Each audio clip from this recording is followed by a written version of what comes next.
UHLMANN reporting for TTN-HD Production Live, here with Oscar-nominated writer-director Marshall Curry, whose film If a Tree Falls, a story of an Earth Liberation Front, is nominated for an Academy Award. How does it feel? Great. It's really exciting. I just got in from New York yesterday, so I'm looking forward to it. Your first film was also nominated for an Oscar. What is it like the second time around? It's still pretty great. I mean, it's definitely not something you get used to. You know, I got the call. I was dropping off my kids at school, and my phone started buzzing, and I looked, and so it's exciting. I mean, the best thing for documentaries, particularly, is it's so hard to get people to watch documentaries. So something like an Oscar nomination goes a long way towards convincing people that documentaries aren't just you know, school lectures. They're movies and feel like movies and can have drama, excitement, and plot, and all those sorts of things. What was the inspiration for this documentary? How long ago did you start working on it? I actually started working on it, well, now it's getting to be 6 years. So my wife was running a domestic violence organization in Brooklyn and came home from work one day and said, "You'll never guess what happened at work today." 4 federal agents walked in and arrested one of my employees, this guy, Daniel McGowan, and he was charged, faced life in prison for 2 arsons, multi-million-dollar arsons of timber companies that he had done some years before. So that was kind of the initial question, was how could a guy like this wind up in a position like that? What was the inspiration for this film? My wife was running a domestic violence organization in Brooklyn and came home from work one day and told me, "You'll never guess what happened today. 4 federal agents walked into the office and arrested one of my employees, this guy, Daniel McGowan. And he was charged with having taken part in 2 multi-million-dollar arsons of timber companies some years before, when he was part of a group called the Earth Liberation Front." So he was somebody who I'd met a few times before. He doesn't look like somebody who would be a radical environmentalist, or the government considered these arsons to be terrorism, and so he faced life in prison for them. And that he doesn't talk like that. He doesn't seem like that at all on the surface. So that was kind of what drove the movie, was this question of how could somebody like him, you know, he grew up in Queens, his dad's a cop, he was a business major in college, how could he face life in prison for something like this?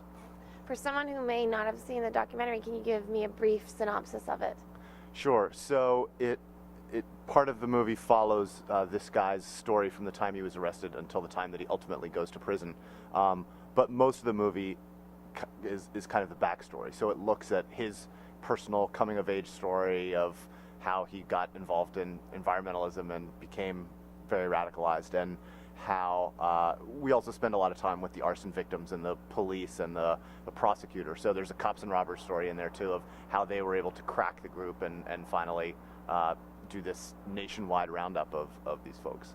How has making this movie changed your life or your perspective on things? Well, on these issues, I mean, the movie's a little bit about activism, it's a little bit about environmentalism, it's a little bit about terrorism, since the government considered them to be terrorists, and so as we worked on the movie, you know, for 5 years, meeting new people, uncovering new bits of archival material, each time I think our points of view got stretched. So it wasn't as if I went from one flip to the other, but there was a kind of zigzagging of constantly pushing me out of my comfort zone. And so when we sat down to edit the film, we tried to build the same experience in, so that an audience at one moment might feel sympathetic to one character, and then the other moment feel sympathetic to that character's opponent. So I would say my point of view has been enlarged over the course of making it. Did you expect the film to do this well when you were making it?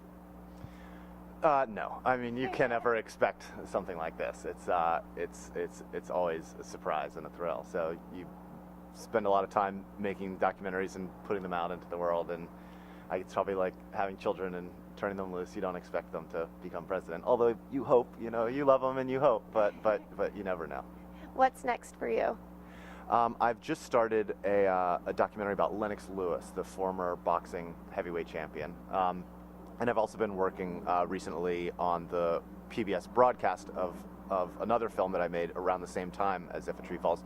It's called Racing Dreams. That's about two boys and a girl who are 11, 12, and 13 who want to become NASCAR drivers when they grow up. So they race go-karts that go 70 miles an hour in like the Little League for professional racing. So that's been requiring a lot of time, is just kind of preparing for the national PBS broadcast of that. Where can we check out your work online? Well, each project has its own website. So for If a Tree Falls, the URL is ifatreefallsfilm.com. For my first one, Street Fight, the one that was first nominated for an Academy Award, that one's called Street Fight Film, and Racing Dreams is Racing Dreams Film. And my name again is Marshall Curry. So if you go to marshallcurry.com, there's all kinds of information and links to all of those. Thank you so much, Marshall, and congratulations on the nomination, and best of luck at the awards. Thank you so much for having me. I'm Katie Ullman reporting for TTN-HD Production Live.